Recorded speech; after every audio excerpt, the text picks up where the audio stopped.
Thank you so much.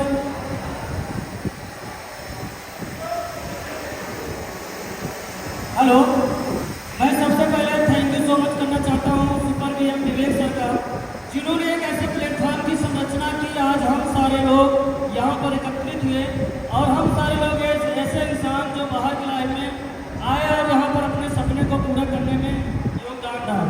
उसके बाद मैं थैंक यू सो मच करना चाहता हूँ सुपर वीएम रामलखन सरकार कि जिन्होंने हम लोगों के साथ हमेशा हर टाइम सपोर्ट किया और हमेशा हम लोगों के साथ खड़े रहे। बाकी मैं थैंक यू सो मच करना चाहता हूँ हमारे मेंटर आशीष सर, अपलाइन आरती मैम, मनीषा मैम और रूबी मैम को। उसके बाद हम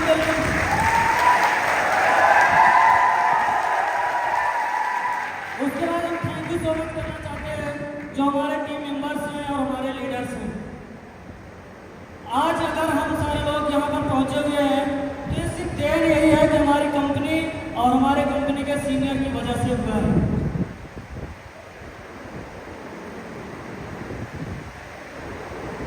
हमारे कंपनी में अभी हमने एक चीज़ देखा कि जब वहाँ से बाहर से आ रहे थे तो बहुत सारे सीनियर मुझे यहाँ पे उठा रहे थे और उठा के ऊपर ऊपर उछाल रहे थे, लेकिन एक चीज़ का मुझे भरोसा था कि मेरे अंदर डर नहीं लगा कि मैं नीचे गिर जाऊँ, क्योंकि मुझे पूरा भरोसा था जो मेरे नीचे वाले हैं इतने भरोसेमंद लोग हैं, इतने बिलीवर लोग हैं और मुझे कभी नीचे गिरने ही नहीं देंगे।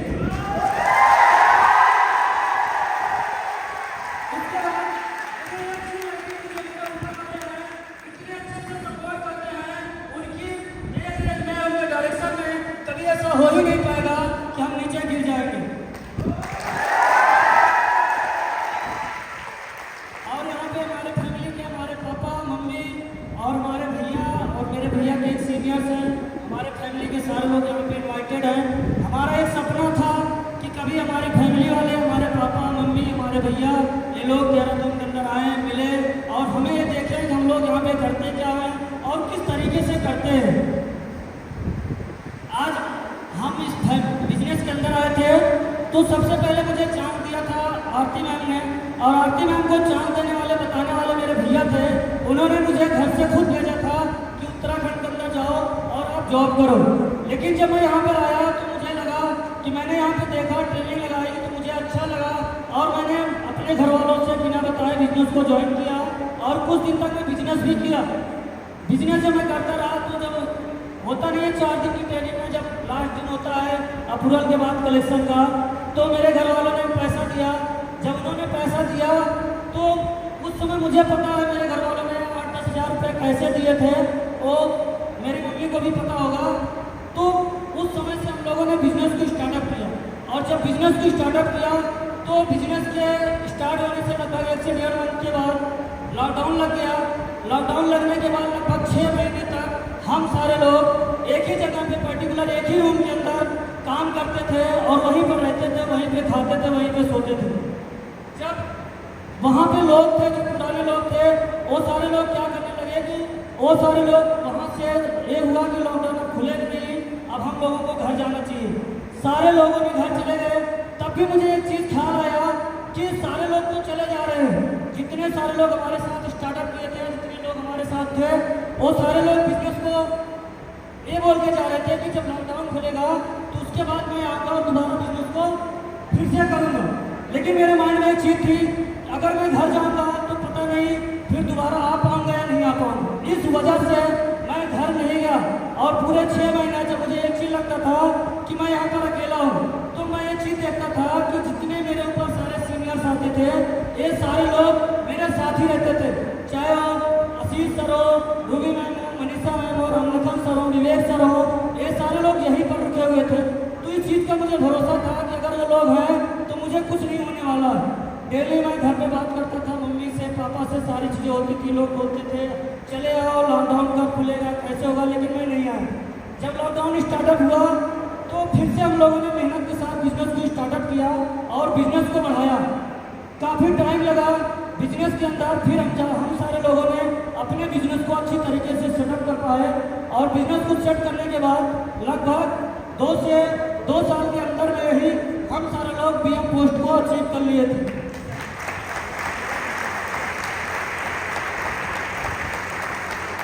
इंसान की लाइफ क्या होती है। इंसान अपनी लाइफ में कामयाब सब होना चाहता है, सक्सेस सब होना चाहता है, लेकिन कोई इंसान अपनी लाइफ में कभी रिस्क नहीं लेना चाहता। अगर उस समय हम लोग इस डर की वजह से अगर चले जाते कि लॉकडाउन लगा है अब क्या होता, तो आज काश हम लोग यहाँ पे नहीं खड़े होते, या आप सारे जितने सारे लोग बैठे हो आप लोग यहाँ पे नहीं होते। इस बिजनेस के अंदर सबसे बड़ी एक चीज होती है कि एक इंसान कुछ समय पहले एक अपना डिसीजन लेता है बिजनेस करने को, और उसी डिसीजन लेने की वजह से हम सारे लोग आपस में एक दूसरे के साथ मिलके अपने और सामने वाले दोनों लोगों के सपने को पूरा करने में मदद करते हैं। आज अगर हम सारे लोग यहाँ पर आए तो वो सारी चीज़ें यही है, हमारे जो सीनियर्स हैं, हमारे जो फैमिली मेम्बर्स हैं, हमारे जो घर वाले हैं। मैंने हमेशा लाइफ में कभी भी, मेरे पापा बैठे हैं, मेरे बड़े भैया बैठे हैं, मैंने अपने पापा से ज़्यादा अपने भैया के डिसीजन पे काम किया, और जो चीज़ें मैंने अपने पापा के बाद लगभग हर सारी चीज़ें भैया को अपने बताते थे और भैया ने मुझे शेयर किया। बिजनेस करने का सबसे बड़ा रीज़न ये था कि जब हम पढ़ाई करते थे तो पढ़ाई करने में क्या होता था कि अगर मेरे पापा यूनिवर्सिटी से पढ़ा हो तो मेरे भैया ने मेरा एडमिशन यूनिवर्सिटी में करवाया था। मेरे लाइफ में मेरे भैया का बहुत ज़्यादा योगदान रहा। उन्होंने मुझे पढ़ाया, अच्छी यूनिवर्सिटी में भेजा, अच्छी जगह पे वो किया, और सबसे बड़ा योगदान ये रहा कि उन्होंने की वजह से आज एक अच्छी कंपनी में मैं खड़ा हूँ।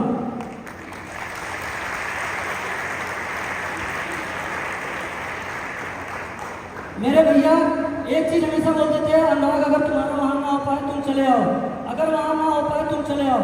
जबकि गलती उनकी नहीं है, क्योंकि वो उनको मेरे फ्यूचर की टेंशन थी और आज भी उनको मेरे फ्यूचर को लेकर टेंशन है। वो हमेशा सोचते थे अनुराग अगर वहाँ पे ना हो पाए तुम चले आओ और हम तुम्हारे लिए कोई अच्छी जॉब ढूंढ लेंगे। कितनी बार ऐसा हुआ कि मेरे भैया मेरे पास मेरे व्हाट्सएप पे लिंक भेजते थे और बोलते थे अनुराग इस कंपनी में इंटरव्यू दे दो और मैं तुम्हारी जॉब लगवा दूंगा। लेकिन मैं भैया को ये बोलता था कि हाँ मैंने इंटरव्यू दे दिया है, मैं इंटरव्यू दे दूंगा, या मेरे पास टाइम नहीं है। कितनी बार ऐसा हुआ। अभी बीच में भी मेरे भैया ने बोला था कि तुम्हें एक अच्छी कंपनी में जॉब लगवा दूंगा और तुम कहीं अच्छी जगह पे जॉब करना स्टार्ट कर दो। लेकिन उनको ये नहीं पता था, ये चीज़ें नहीं है कि हम सारे लोग जिस काम के लिए मेहनत कर रहे हैं, अगर उस काम में सफल हो गए तो उस चीज़ों से जो हमने छोड़ा है, जो हमने खोया है, उससे अधिक मिलेगा, और आज मिला भी। एक बार मुझे याद है जब मैं पहली बार घर से आया था तो लगभग समथिंग 1.6 ईयर्स, लगभग 1.5 साल हो गया था और मैं घर नहीं गया था। मेरे पापा घर वाले खूब कॉल करते थे घर आ जाओ घर आ जाओ घर आ जाओ, लेकिन मैं जाता नहीं था। मुझे सिर्फ यही था कि यार जो मेरे नीचे लोग काम कर रहे हैं, जो मेरी टीम है, अगर मैं चला जाऊँगा तो उसमें से अगर 2-4 लोग चले जाएंगे तो फिर क्या होगा, फिर कैसे बनेगी। इस चीज़ की वजह से मैं घर नहीं गया। तो एक बार क्या होता है कि मेरे घर से कॉल आती है, मेरे मम्मी पापा की कॉल आती है और चुनाव का माहौल होता है, तो मेरे पापा ये बोलते हैं कि आ जाओ आपकी मम्मी चुनाव में लड़ी है, आपको वोट चाहिए। तो हमने मम्मी से पूछा कि अगर इतने सारे लोग चुनाव में लड़ रहे हैं, इतने सारे लोग कर रहे हैं, क्या मेरे वोट से आपका चुनाव नहीं होगा। तो मम्मी बोली नहीं, पूरे गाँव वाले बोल रहे हैं जब तुम्हारा लड़का आएगा और प्रचार करेगा तो उसके साथ हम भी प्रचार करेंगे। हमने कहा ठीक है, और मैं चीज़ सोचता रहा, और जाने से 2 दिन पहले मेरे माइंड में डिसीजन आया कि मुझे घर जाना चाहिए। फिर मैंने आशीष सर से डिस्कस किया, सर बोले अगर आपको जाना है तो आप 2-4 दिन की छुट्टी के लिए जा सकते हो। तो मैं जब घर पे गया तो सबसे पहले अपनी दीवार देखा। दीवार पे मेरी मम्मी की किसी भी चुनाव चिन्ह का पोस्टर नहीं लगा था। तो मुझे इस चीज़ का डाउट हो गया कि घर वालों ने मुझे झूठ बोल के बुला लिया है।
चाहूंगा कि प्लीज फ्रंट में आए और हम लोग एक सेलिब्रेशन में पार्टिसिपेट करें। Thank you so much sir, please.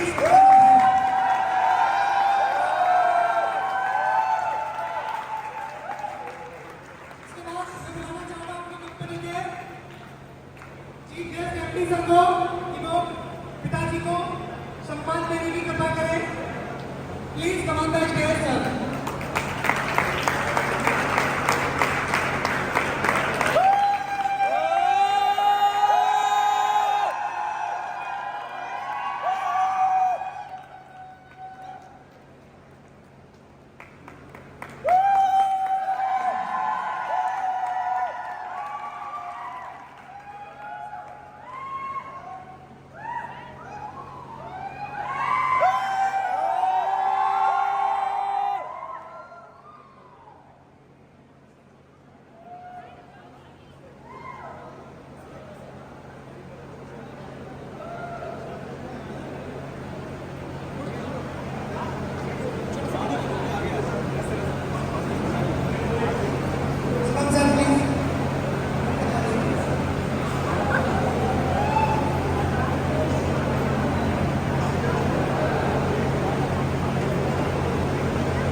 बुलाना चाहूंगा